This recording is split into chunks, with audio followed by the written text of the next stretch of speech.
Welcome to the WSO Weekly Wrap-Up, where I talk with my team about the 5 most trending discussions in the Wall Street Oasis community. Enjoy. Welcome to another episode of the WSO Weekly Wrap-Up. It is February 9th. We got about, 3 topics we're going to cover today that were trending in the community. Matt, take it away. Sure. So this first one's definitely an interesting one. Probably been on a lot of individuals' minds when joining their first role out of university here, getting into the workforce. But first question asked in the forums was, what are your thoughts on a first year asking out a second year, mixing romance with your professional career? Pat, thoughts on this one? Well, I may or may not have had a similar story like this for myself when I was in banking. No, it's tough when you're working long hours. You don't have a lot of time to meet people outside. So I think it's pretty natural. I think I'd be more nervous if he or she was a second year trying to date like someone junior to them. I think there's more risk there. But yeah, I mean, I think the standard argument here is just always be very, very careful and tread cautiously. I don't know, Nabil, have you ever dated somebody from the workplace? No, not from the same workplace. Too risky. I know. How about you, Matt, at Oracle? Were you? No, never. I mean, obviously the tech industry is going to be a lot more lax than the finance industry, but never crossed my mind to engage in something like that. I think it's someone wrote in the forum is exactly what I'm thinking.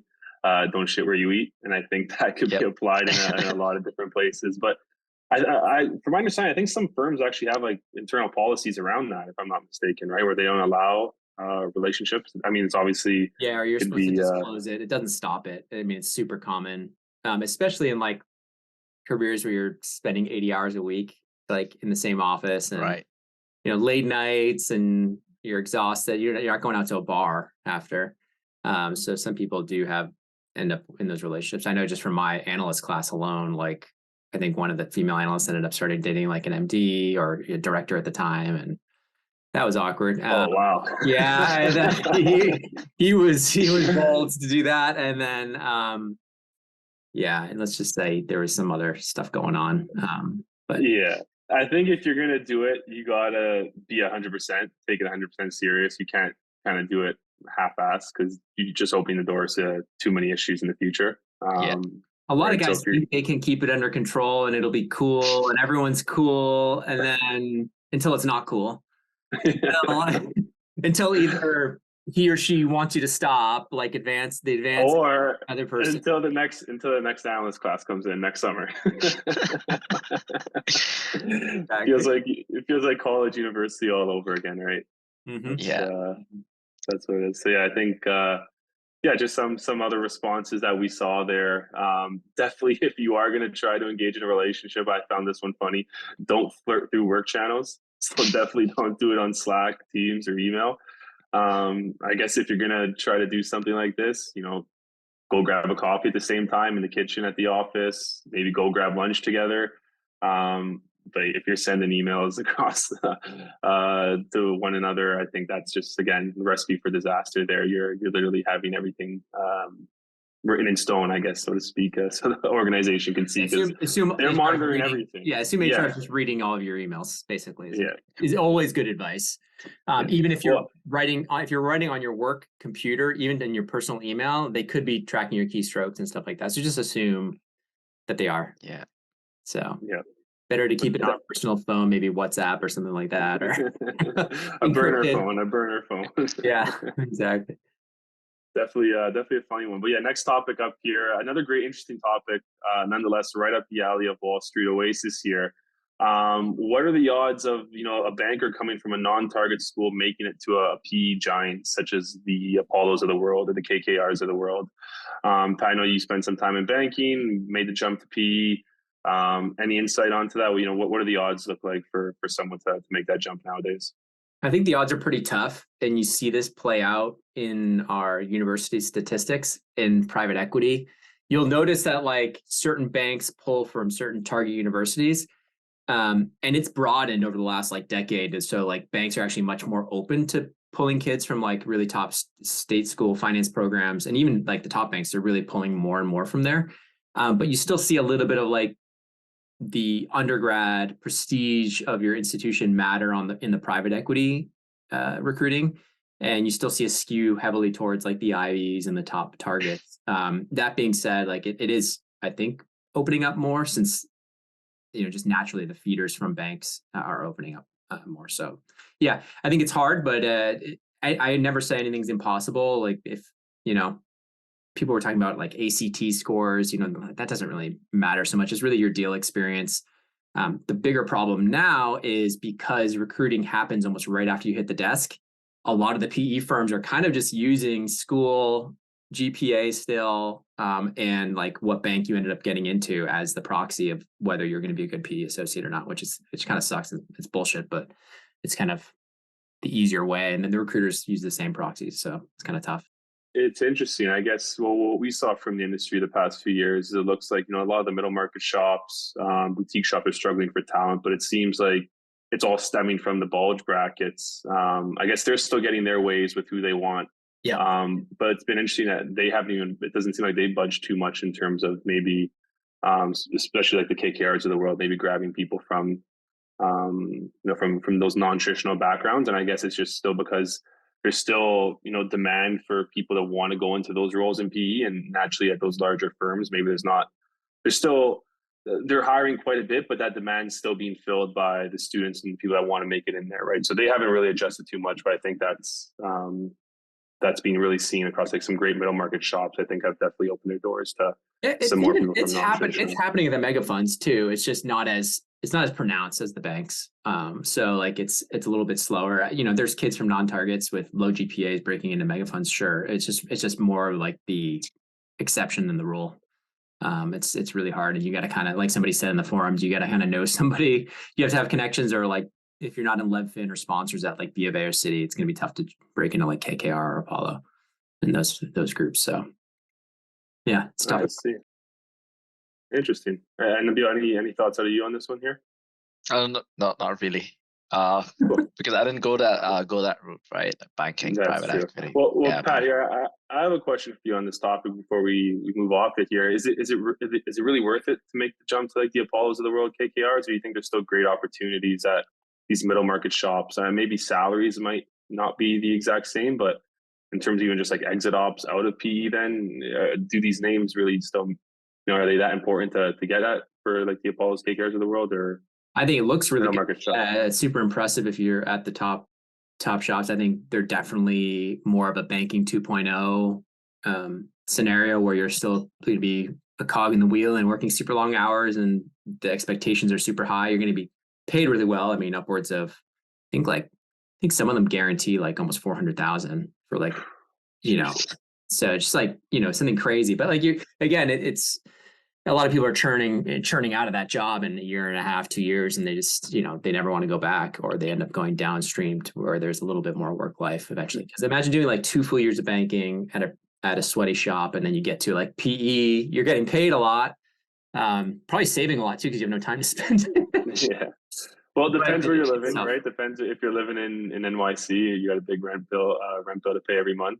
Yeah. So live with the lifestyle too, but.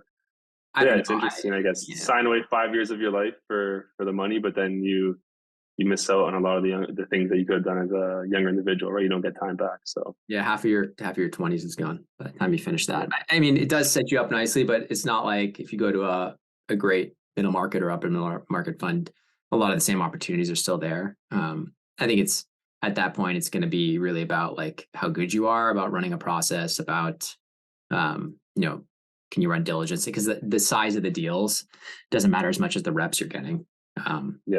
So that's what I'd say.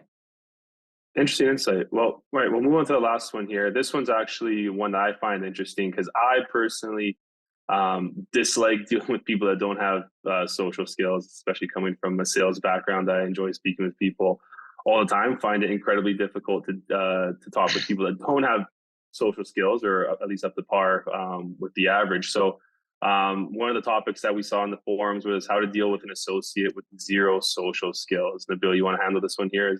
Provide some first. Sure. Is it like an analyst like asking it, or is it like someone senior? I'm guessing it's more analyst, right? I think it's analysts dealing with their associate is what the topic was about here. So you're your The I guess your associate, superior is not great in terms of socializing or just even Got it. communication well, he's skills. throwing people under the bus, replying all to like group emails, being like, "You didn't do this."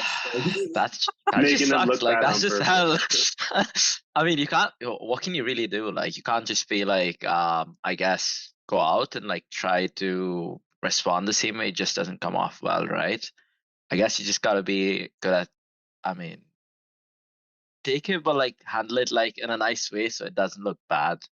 Especially when like when their superiors probably come back and look and then have like all those everything mapped out, nothing, everything documented. If you're getting thrown under the bus, that kind of stuff, pretty much. It's more office politics than anything else, right? At that point. I feel So like it's easier said than done. I feel like, especially in like a high stress job like banking, if you're just going to keep taking it, you're eventually just going to break, right? That's that where it's like, especially if someone's being like like, replying all, making you look bad. Like, where does this analyst do? They can't go up to a VP because that looks horrible, right? You also can't, like, your associate's the one that's doing this to you.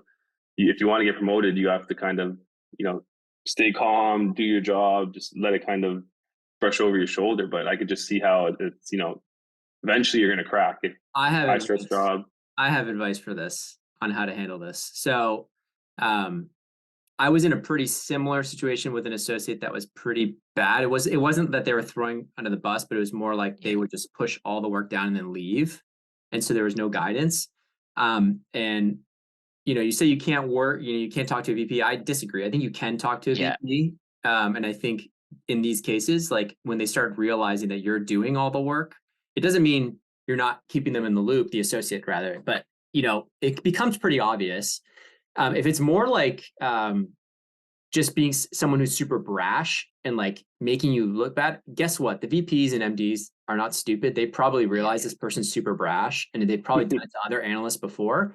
So being mature about it and not fighting back or replying all of the email and just talking to them, be like, "Yeah, I noticed, blah, blah, blah." They're probably gonna say, "Don't worry about it. You're doing fine. Like, keep it up." Just checking in with them, I think would be good. That's the first point. The second point is trying to understand, like how different brains work, right? So you may be dealing with Emotional intelligence, I yeah, guess, no, or right? you may be dealing with somebody on the spectrum who just is more direct and doesn't sugarcoat anything and doesn't play any office politics. So they'll call you out if you make a mistake in front of everybody. They don't give a shit. And so like understanding that it's not necessarily that they don't like you or that they just may just be like super direct and have no EQ around delivering something softly or doing it privately. They just may have literally no care for it and no skills around it. So like almost even just talking to them directly can sometimes be more helpful, and not being scared to say, "Oh, I noticed you did this. Like next time, do you mind coming to me when there's an error, just because I'd like to improve, and I think you have a lot of skills to offer me. And I think if we can settle that privately, I think you sending that made me look bad, and I'd appreciate that because I'm trying to make a good impression. I'm still new here, and da da da." That way. So what you're suggesting is talk to the associate first. Yeah. In a Talk calm, to the cool VPs. manner. Let them know Yeah. where you're coming from. Again, because it could be to your point where they might not even recognize what they're doing. Mm-hmm. If it continues happening, then I guess you're saying to approach the VP, MDs, If somebody's and just that share your thoughts. clueless, Again, but you don't want to also come across as like the push person up. that's whining, right? Where it's like you're Yeah. just.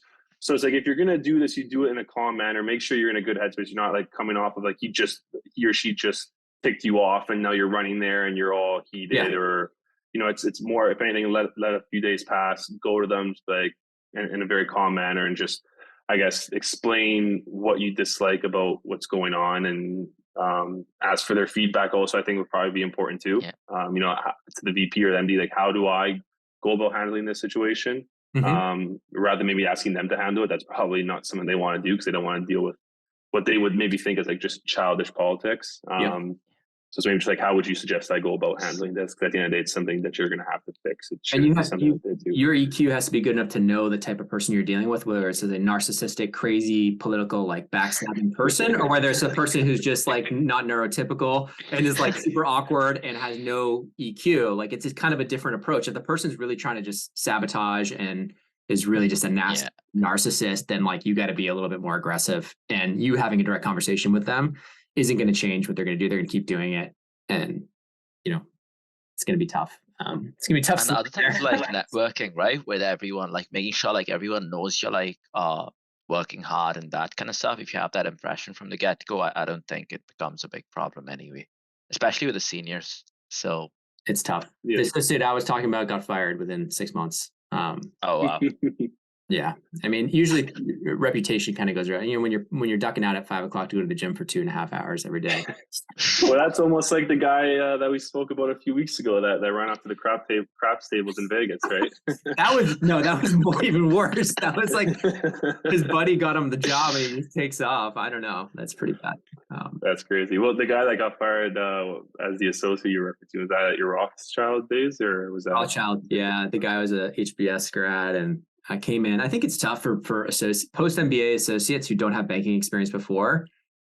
They're like, oh yeah, I can handle the long hours when they get in, and they realize, no, actually the MDs are living at the office and they're on calls till 2 or 3 in the morning. Like, it's one thing to say you can do it because you want the paycheck, but it's another thing to actually live it. And I think, after going to business school too, where you're like living life and like partying, to like change back to banking lifestyle, like I can't. It's so brutal. But it's funny. I'm just thinking about one thing I realized coming out of university into the workforce, and it's not something that you could teach, but there is, like, it's just like, the workplace cadence, that these social skills that aren't taught, that maybe like you're referencing, like an associate that's coming straight off an MBA, may not have those skills. Even just like email skills, that's a real thing. Just knowing how to email people, right? Like, you can't email like text. You can't just be like, hey, what's up, to a client or to a coworker, or to a senior, right? You can't, like, even just saying like, hey, like, there's certain ways that you should be communicating via email. And again, that and the endurance, you're just not used to having your plans blown up left and right, just constantly.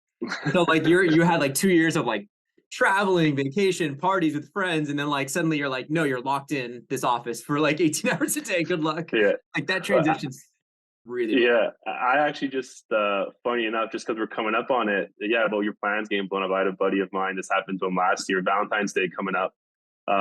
Day of, got his dinner plans blown up, and he was first year in banking. He wasn't used to it. His girlfriend was obviously understanding, but nonetheless, you got to get used to that. Your plans could get blown up real quickly. So any bankers listening, give your girlfriend a text or your boyfriend a text and let them know that you may have to cancel. There might be a small chance. That's a keeper if the person's cool with getting Valentine's Day plans blown up. And well, hey, that was just the first year it happened. I don't know what if it happens every year on Valentine's Day, then we don't know what's going to go on there. But I mean, fingers crossed for the guy.